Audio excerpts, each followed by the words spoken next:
હજુ નથી, એ હવે કરવાનું અપીલ આપવાની છે. જે ફાયર એનઓસી નથી બેન. તો હજુ મને 1.5 મહિનો જ થયો છે, 2 મહિના જેવું જ થયું છે, તો હજુ એમાં થોડોક સમય તો લાગશે જ ને.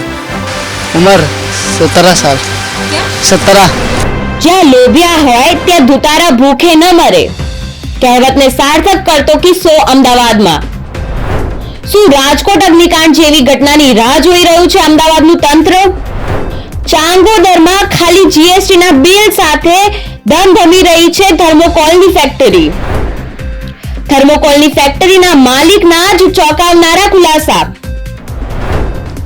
ફાયર એનઓસી બ્યુ પરમિશન વગર ચાલી રહ્યું છે કામ. થર્મોકોલની ફેક્ટરીમાં બાળક પાસે કરાવાઈ રહી છે બાળમજૂરી. ફેક્ટરીમાં પ્રદૂષણ નિયંત્રણ બોર્ડનું સર્ટિફિકેટ ફરજિયાત છે તે પણ જાણ નહીં. ફાયર સેફટીના રૂલ વિશે પણ ફેક્ટરી માલિકને નથી જાણ. થર્મોકોલ બનાવતી ફેક્ટરીમાં મોટી દુર્ઘટના સર્જાય તો જવાબદાર કોણ? રાજકોટ અગ્નિકાંડ દુર્ઘટના બાદ રાજ્ય સરકાર દ્વારા બ્યુ પરમિશન અને ફાયર એનઓસી વિના ચાલતા એકમો સામે કાર્યવાહી કરવાની સૂચના આપવામાં આવી છે.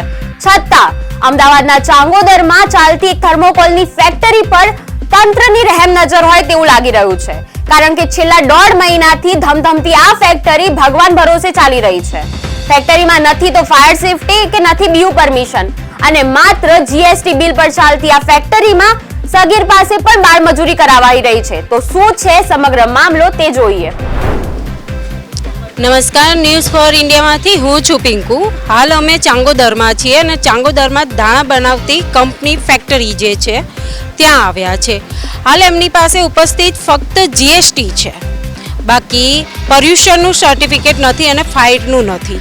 તો વાત કરીશું અને આપણે ફેક્ટરી જોઈ લઈશું. બરાબર છે, આ જે દાણા બનાવવાની ફેક્ટરી છે ત્યાં અમે ઊભા છીએ. ફેક્ટરી છે તેની અંદરનો માહોલ જોઈ લઈએ. આપ જોઈ રહ્યા છો કે અંદર આ જે રાહતદારો છે એ કામ કરી રહ્યા છે, ક્યાંય ફાયર એનઓસી નથી. બરાબર છે. रंजीत। सर कितने साल से आप यहाँ काम कर रहे हो? हमें तो अभी 1 महीना हुआ है। 1 महीना हुआ है, मतलब काम करने के बाद यहाँ अभी फायर एनओसी नहीं है, तो आपको आग लगने की मतलब डर नहीं लगता कि कभी भी आग लग सकती है? ऐसा तो कुछ नहीं है यहाँ पर, आग लगने की दिक्कत तो नहीं है यहाँ पर। मतलब क्या आप राह देखोगे कि कब आग लगे और कब आप निकले, कब आपने बचाव करे सर? ऐसा फिलहाल हुआ नहीं है अभी तक, जब से हम काम कर रखे हैं, जब से अभी तक हुआ नहीं है ये सब। जी सर। क्या नाम है आपका?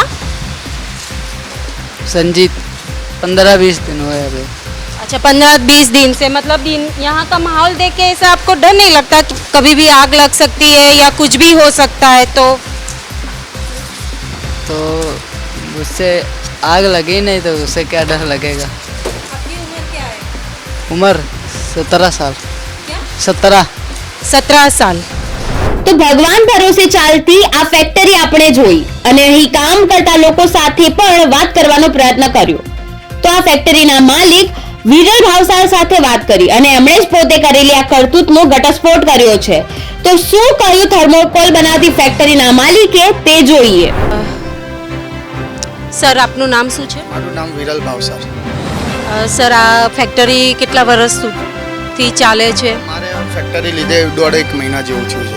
1.5 મહિના સુધીમાં સર જીએસટી છે આપની પાસે? મારી પાસે જીએસટી નંબર છે અને પોલ્યુશનનું સર્ટિફિકેટ છે સર તમારે? એ હજુ નથી, એ હવે કરવાનું અપીલ આપવાની છે.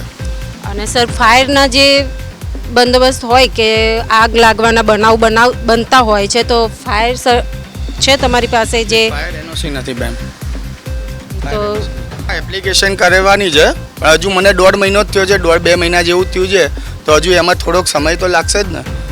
1.5-2 મહિના સુધી. પણ સર, જ્યારે તમે ફેક્ટરી બનાવી એ પહેલાં તો તમને ખબર જ હશે ને કે ભાઈ ફાયરની સિસ્ટમ હોવી જોઈએ, પોલ્યુશન માટેનું હોવું જોઈએ, આ બધા સર્ટિફિકેટ જરૂરી છે, પણ તમારી પાસે ફક્ત જીએસટી જ સર્ટિફિકેટ છે. તો સર એ રૂલ્સ તો તમને પહેલેથી ખબર હોવા જોઈએ ફાયર ને? એનઓસીનું આપણને ખબર નથી, એટલે આપણે એ રીતે ચાલુ કર્યું છે. ભાઈ જીએસટી ધંધામાં ખબર હોય કે ભાઈ જીએસટી નંબરની જરૂર પડે છે, આપણે જીએસટી નંબર લઈને ધંધો ચાલુ કરેલો છે.